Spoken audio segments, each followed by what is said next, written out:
I had been seeing this woman for a few weeks. We'd only been on 2 dates so far. Her name was Lena. We matched on a dating app and met a few days later. She was 4 years older than me. Our first date was for drinks, and our second date, I brought her out with my friends on a weekend. My friends had neutral reactions to her. They called her nice but a bit quiet. They'd later tell me what they actually thought, but that's for later. Lena invited me to a high school reunion party she was going to. She said she didn't want to go alone, and since she'd already been cool enough to meet my friends, I felt like I owed her. This reunion was on a random Saturday in the fall. She said it wasn't officially organized by her school, but by some wealthy guy from her graduating class who was hosting at his house. I haven't had my own reunion yet, but I've always pictured them at bars or banquet halls. When we arrived, the guy's house was huge. Gated driveway, nice landscaping, but oddly no expensive cars parked anywhere. I figured maybe the host kept his car in the garage during the party. The second we stepped inside, it felt like every single person was staring at us, especially at me. A few people greeted Lena with hugs and then turned their focus to me. The questions they asked felt like mini interrogations. My whole life story, job, who I live with.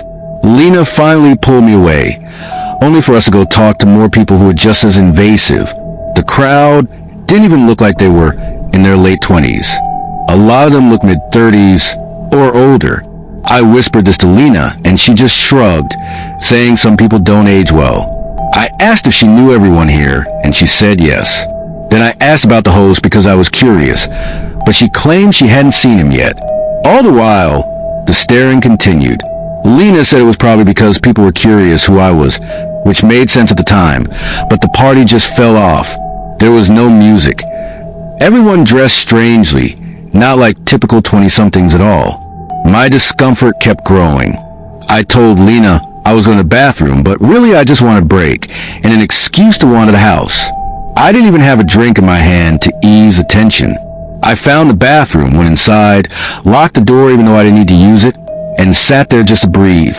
I texted my friends about how bizarre everything felt and wondered how I could convince Lena to leave early. We'd been there 30 to 45 minutes and still no sign of the mysterious host. Lena texted, "Where are you?" And I replied, "Bathroom, give me a minute," followed by, "This party's really weird. I'm down to leave soon." She asked why, and I said, "Everyone's acting strange." Then came a knock at the bathroom door. I washed my hands quickly and stepped out. Waiting outside was a man who looked younger than most of the crowd. In a very low voice, he said, "You should go. That girl isn't who she says she is." I froze. "Lena?" I asked. He said, "Whatever name she gave you." Then he asked me what she told me this party was. I said, "She told me it was a high school reunion." He smirked and said, "Do these people look like they're at a high school reunion?" His last words were, "Trust me, leave sooner than later," and then he went into the bathroom, shutting the door. For a moment, I almost knocked to get him to explain, but my gut said enough. I was already suspicious and uncomfortable. He had just confirmed it.